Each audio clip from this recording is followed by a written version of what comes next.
You're tuned in to 92.1 WOMR FM Provincetown and 91.3 WFMR FM Orleans, the voice and spirit of Cape Cod. I bid you welcome to another episode of Healing Wisdom. I'm your host, Pandora Peoples, chartered herbalist and psychic medium.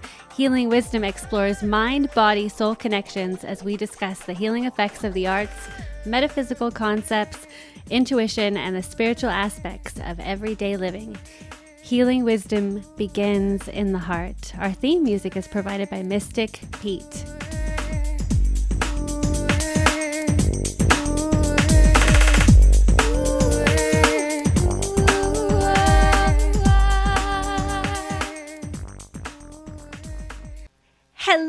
Hello, Cape Cod and beyond. My guest today is Brigitte Mars, an herbalist and nutritional consultant of natural health with almost 50 years of experience. Brigitte teaches herbal medicine at Naropa University and the School of Health Mastery in Iceland. She is taught at the Omega Institute, Esalen, Kripalu, and the Mayo Clinic.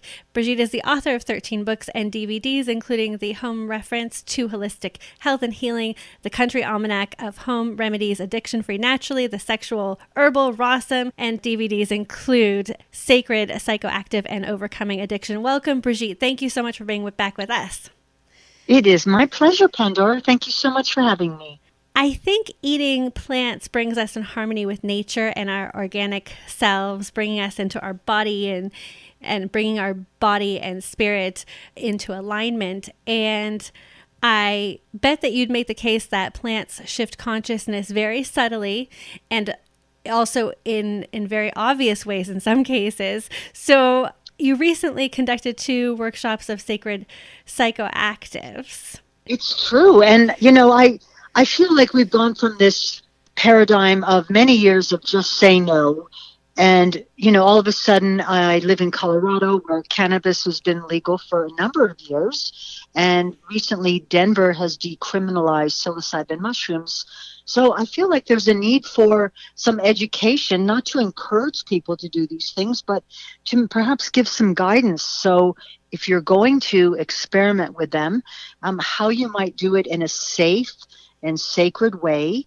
I think these are very powerful medicines. And I feel as a mother, a grandmother, an author, a teacher, and someone who's very committed to helping people achieve health with herbs and food and supplements and essential oils, that I'm putting myself out there as a spokesperson for this. And I think it's really important work. And I will also say that Michael Pollan's new book, How to Change Your Mind, has gotten a lot of people to think, well, maybe this could be helpful. And, another thing that's been really big is ARP magazine, the magazine for senior citizens, just had a 5-page article on the benefits of cannabis. So even the grandparents are doing it. Absolutely. So can you talk about what the legalization of medical and recreational cannabis in some states, including our very own home bases of Colorado, as you mentioned, in Massachusetts, means to you? Well, it's really wonderful to see this plant, Cannabis sativa, which is perhaps the oldest cultivated plant on the face of the earth, something Carl Sagan said. And here in Colorado, I would say that we have not gone to hell in a handbasket. Many people are having jobs. There's many businesses that are being used to growing it. Many acres of land are being used to cultivate it. People are employed as growers, as bud tenders, meaning they help people figure out what strains might be best for them. And, I'd say Boulder in general has been voted, and I'm not saying it's only because of cannabis, but we've been voted one of the happiest cities in America, one of the fittest cities in America, one of the best read cities in America, one of the foodiest, and one of the worst dressed. But I think that's because people like to wear tie-dye and bike shorts and yoga clothes everywhere. Very funny, yes. So can you talk a bit about the commercialization of cannabis, the good and the bad? I have a friend, an herbalist, who was sort of pushing me to ask you that question. Well, absolutely. So I do see the bad is turning a plant into a drug. And I've never approved of that, whether it be, coca leaves being turned into cocaine, that's dangerous. Or turning, echinacea into a compound extracted where we look for only one active ingredient. So, I'm in favor of, anything that we use, that we put in our bodies, being organic and grown with, natural nutrients and, not poisoning the planet and not poisoning the workers. But, I do see this trend where cannabis is being turned into all kinds of high-tech things, vapes and shatters and waxes and things. And, to be honest, I don't know so much about that, but I see people sometimes walking down the street vaping, and I don't really know if they're vaping tobacco or cannabis, but I do think that when these substances are used, they should be used with an intention and in a safe setting, not so casual like walking down the street or driving in your car. My goodness, I think that's terrible.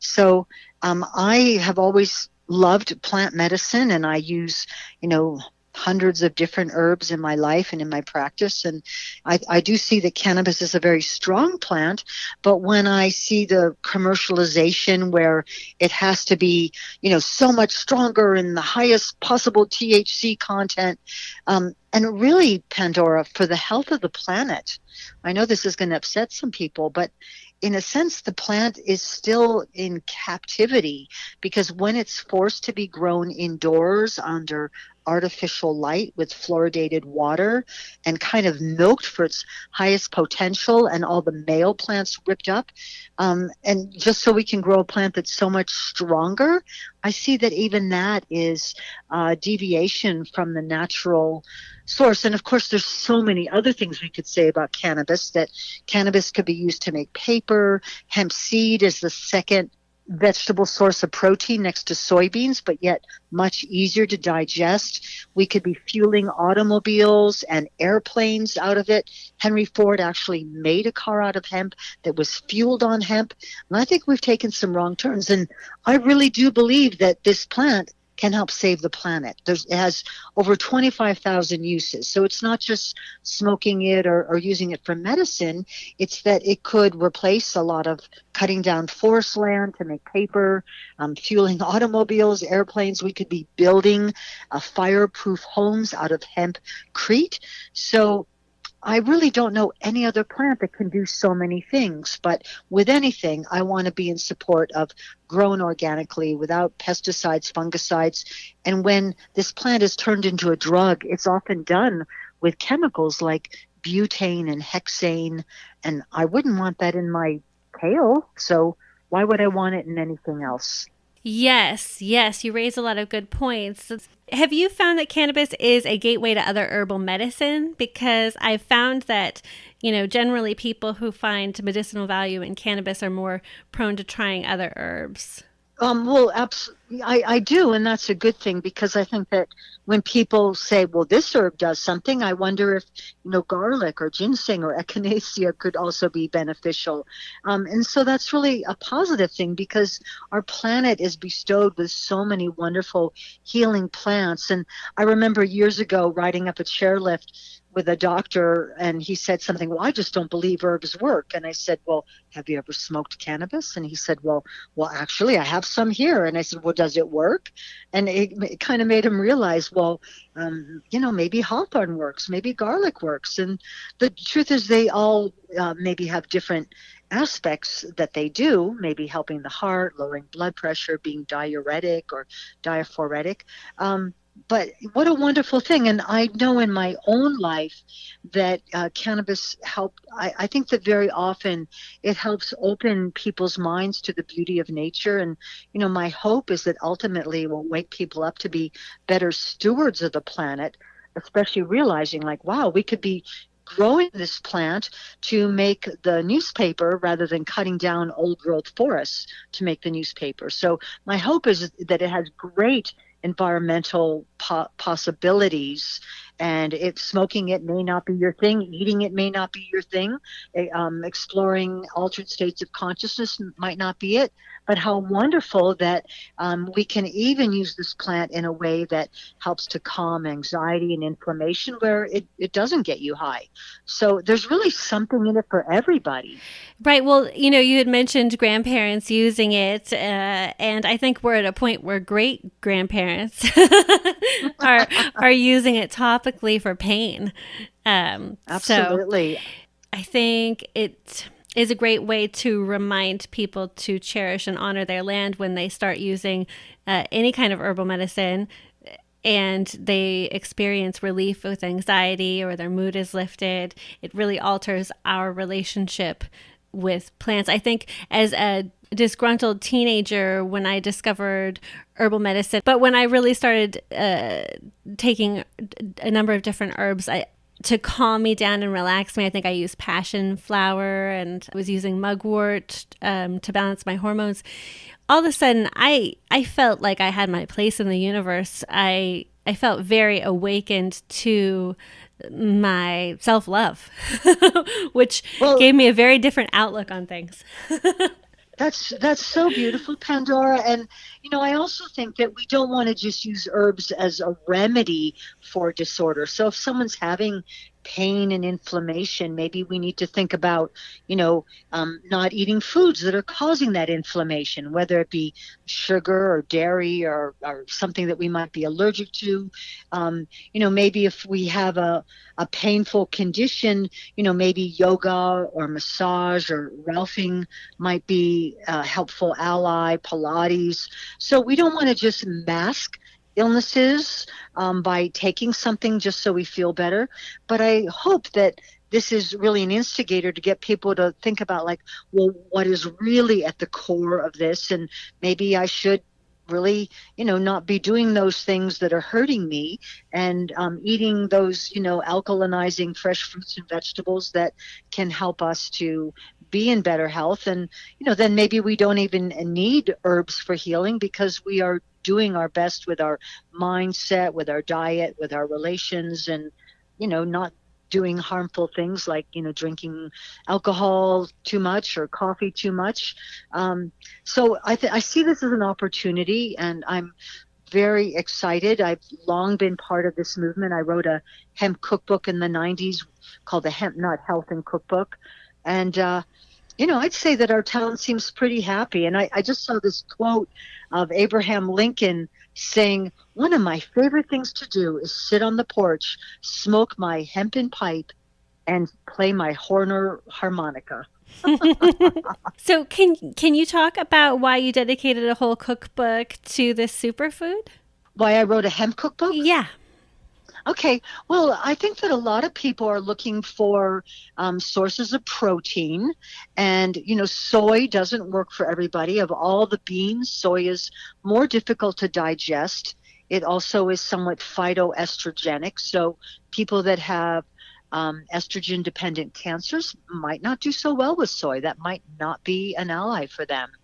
And so hemp seed is not only high in protein, but essential fatty acids, vitamin E, and it has a really delicious taste, somewhat like sunflower seeds and pine nuts, and it is a good source of protein. And so anything that we do with other nuts in the cuisine area could be done with hemp seed. And so I, felt really honored that Richard Rose asked me to co-write a cookbook with him. And it has all my favorite, family recipes. And the book is now available as an ebook, the Hemp Nut Health and Cookbook. And so, I put all my best family recipes in there, but used hemp seed in there as a great protein source. So I think, right now, a lot of people are saying, well, nuts are expensive. Peanut butter contains aflatoxins. Meat is, contributing to the demise of our rainforest and our planet in general, and, all of that. Dairy, milk is a natural for calves, not necessarily for humans. And so that kind of leaves people wondering, like, well, where do you get your protein? And so hemp seed is very nourishing and can be shape-shifted into making many recipes more delicious and more nutritious. going back to your recent workshops covering sacred psychoactives, I'd love for you to give us a historical look at the place of psychoactive plants in sacred healing rituals and in spiritual traditions of cultures all over the world. Okay, well, rather than thinking that, it was the hippies who started this whole psychedelic thing, it's not. We know that almost every tribal culture used some sort of plant medicine in ceremony for many different reasons, to promote tribal harmony, to give them the advantage in being better hunters, to solve community problems, to find lost objects, to plan strategies. Which way do we go? How can we even have insight more into the plant realm? Because as William Blake said, the possibility, he said, if we could see everything if the doors of perception were opened, we could see everything as it truly is, infinite. And so I really do feel that there are possibilities with these plants that are not used so much recreationally, but used in ceremony with intention. And so, we could look at many cultures, Native Americans or the shamans of Siberia, or we could look at, Tantric Buddhism. Even in the Hindu culture, the Rig Vedas talk about the use of soma as a psychoactive compound that was used in ceremonies. As early Zoroastrianism used these psychoactive compounds. So this is something that really got hidden, and I think that it was often seen as competing with people's conversion to other more modern religions. But if you look at, for example, in the history of South and Central America, even though people were persecuted for their use of these substances, whether very often psilocybin mushrooms or ayahuasca, the movement kind of went underground and just became more secretive, but it was still practiced if you managed to survive the inquisitions and persecutions. But people spend fortunes on therapy. People do therapy for years, and I'm not saying that psychedelics, which, by the way, means to delve into the soul, psyche and delios from the Greek, but I think they have a great potential for healing. And another thing that seems to be happening, many universities now are investigating these psychoactive compounds, places like Johns Hopkins University, New York University, and they're finding out that this can actually help to relieve post-traumatic stress. We have a nation of people that have been traumatized, whether it be through, war, rape, incest, robbery, earthquakes. I mean, so many of us are traumatized in some way. And what if there was something that we could use in a safe set and setting with perhaps even with a skilled therapist? So I'm not talking about taking a big dose of something and going to a concert. I think a lot of people perhaps did that in their youth, but that's not going to be the same experience as doing something with an intention. And an acronym I like to use is called EPIC. So if you were thinking about doing something, you would want to educate yourself about it. You could read about it. And there's a great website called Erowid, EROWID, that would talk about what's a beginning dosage, what's a moderate dosage, what's a heroic or shamanic dose. And then the P is for preparation. Just like you would prepare for a really special event, creating safe set and setting, maybe having art supplies, your journal, some beautiful, healthy, fresh fruit to eat later on, maybe just being with a small group of people or perhaps even with a guide, but being in a place that's clean, maybe even being in nature, but a guide would perhaps help drive you there. And the guide would say, yeah, I know it would feel great to take your clothes off at the park, but we're not going to. And then the I is for intention. Like, not just because a substance is available doesn't mean it's appropriate to do it. Is the substance pure? Are you in a good place mentally? I do not see these substances as escapist. I think they can actually intensify what's going on. or they might shed some light on it. But forget that. Maybe those are other drugs that I'm not interested in. And then the C stands for coalesce. So after you have this experience, how do you integrate it into your life so that you really can live life as a more enlightened, conscious, ecological, peaceful, aware person? So I have high hopes, no pun intended, or maybe there's a pun intended. But I have hopes that like we need to wake up because our planet is a mess. It really is. It's so sad to hear about, shootings and environmental travesty and, all the terrible things that are going on. And what can we do to help people achieve a more peaceful, balanced state on this planet? Because it's going down, and we all need to find a way to work together, to come together, to wake up and do our best. Absolutely. Yeah, I'd say that over the years, I've sort of taken an informal survey of friends and family and clients in terms of their psycho not adventures. Yes. And I've come to the conclusion and drawing also from my own experiences that you need to feel safe. It does sort of enhance whatever's going on. It's definitely not a tool, as you said, for escapism. And nature is often very important for people. But at its best, psychoactive plants help us become more insightful. And I think sometimes if people are willing to look at something that may be painful in in their normal state of consciousness, they're able to delve deeper and they come away with insight. But yeah, absolutely. Yes. I can see that, but again, it really comes down to, what you do with the experience. And so, Dr. Timothy Leary used to talk about imprinting. So anything you expose yourself to during the psychedelic experience, it has the potential to go very deep. So you better be careful what you expose yourself to. And, is the music that you listen to coming from a place of ego or wordiness, or talking about something that happened to somebody else a long time ago? Like that might even not be relevant. People who would like turn on the TV and watch a sitcom or the news, like that could be damaging. Or even going to a concert where there's, thousands of people and you lose your friends and you have to drive somewhere and you combine it with alcohol.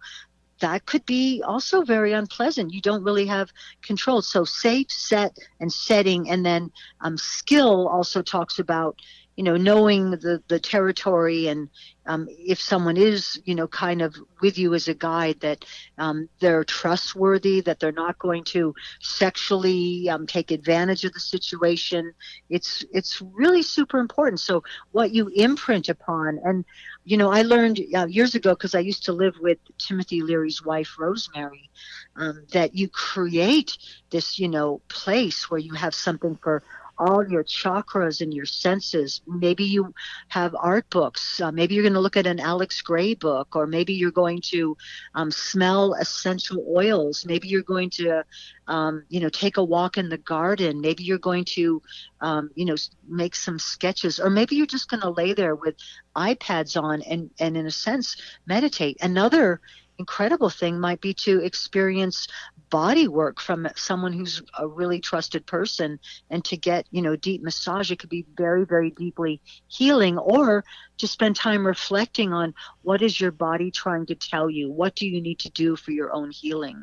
So I do see that all these things are possible, and no wonder they're illegal. They make people question authority. They make people take charge of their own lives.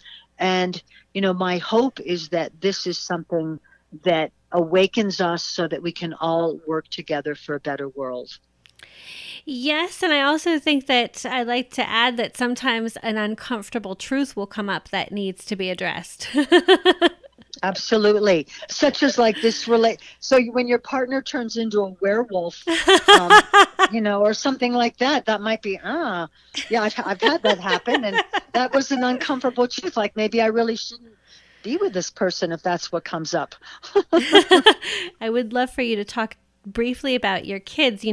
They grew up with your holistic lifestyle, and now your daughter, Sunflower Sparkle Mars, runs the herb camp for kids in Boulder with you, I believe still. Yes, we didn't do it this year, but I hope that we get to do a book together on herbal activities for kids. But Sunflower is also a preschool teacher at a school that has won an award for best gardening school, and she gives herb walks at the school, and they, are always making nature crafts, and and they have a teepee and harvest a lot of plants in the school grounds. And then, of course, there's Rainbow Harmony Mars, and who was just in LA Times for creating an edible yard, and she is quite the activist. She's had all kinds of scandals, like Beverly Hills Mom gives out worms for Halloween. That sounded very alarming on whatever TV show it was, Good Morning America or something. But of course, she was giving out little cups with soil and dirt and a worm and some seeds to give kids the opportunity to grow something. Certainly not to eat the worms. So I would say both of my daughters, I'm very proud that they, carried on this work with herbal medicine. And I really was inspired by my grandmother. And my hope is that, at least some of my 3 grandchildren will carry this on, and that this really just becomes a mainstream thing.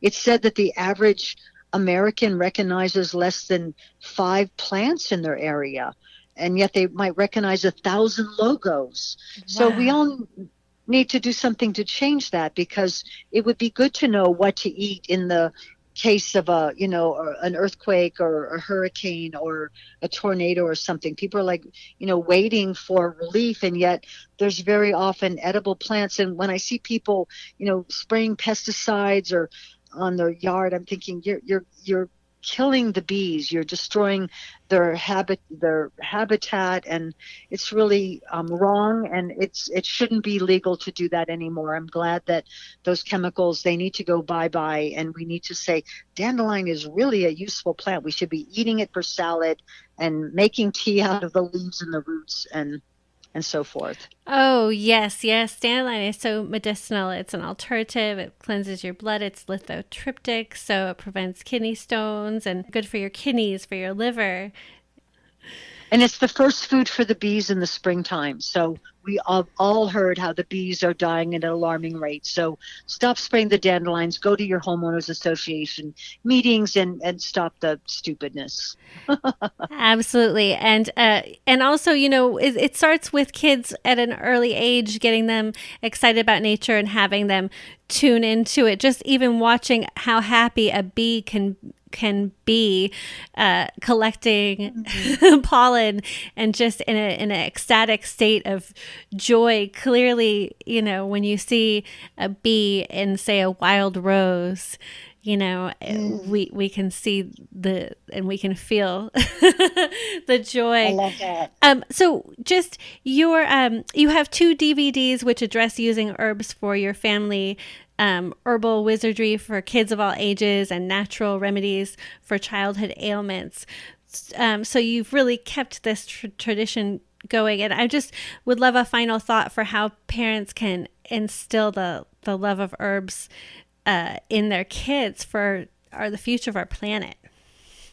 Well, kids can be very picky eaters, but I think that when they learn to grow something and see the miracle of life, like then they're more likely to eat those carrots or that tomato. So, start a little garden with your kids, take walks with them. I used to give my kids, I'll give you 25 cents for every plant you can identify, 50 cents if you know the Latin name, and you get $1 if you can tell me 3 uses. What an important thing to learn about.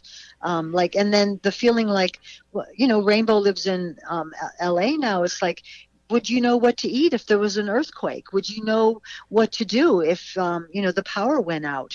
We should all be thinking about that, because we see that that's been happening around the planet for many different reasons. And Rainbow's written her own book, The 21-Day Superstar Cleanse, and, has gone on to have many yoga DVDs. So, I feel that we can all do something. It doesn't all have to be the same thing, but there's many good causes to support. But it really starts in the home, and by having a garden, by not using those chemicals, even for cleaning the house. I taught my kids to make their own beauty care products. Like, look, we can make a hairspray with flaxseed and lemon juice, or let's try making a hair conditioner with mashed avocado. It was really a fun thing to do. And, and they still do all these things. Thank you so much, Brigitte Mars, for joining us today. Well, bless you, and thank you, Pandora. Thank you to your audience for listening, and many blessings to all of you. You've been listening to Healing Wisdom. I'm your host, Pandora Peoples, certified chartered herbalist and psychic medium. You can find Healing Wisdom podcasts at WOMR.org. Contact me with any feedback, questions, or show ideas at peachypandora@yahoo.com. A big thanks to the Wizard of Operations, Matthew Dunn. Join me again next week.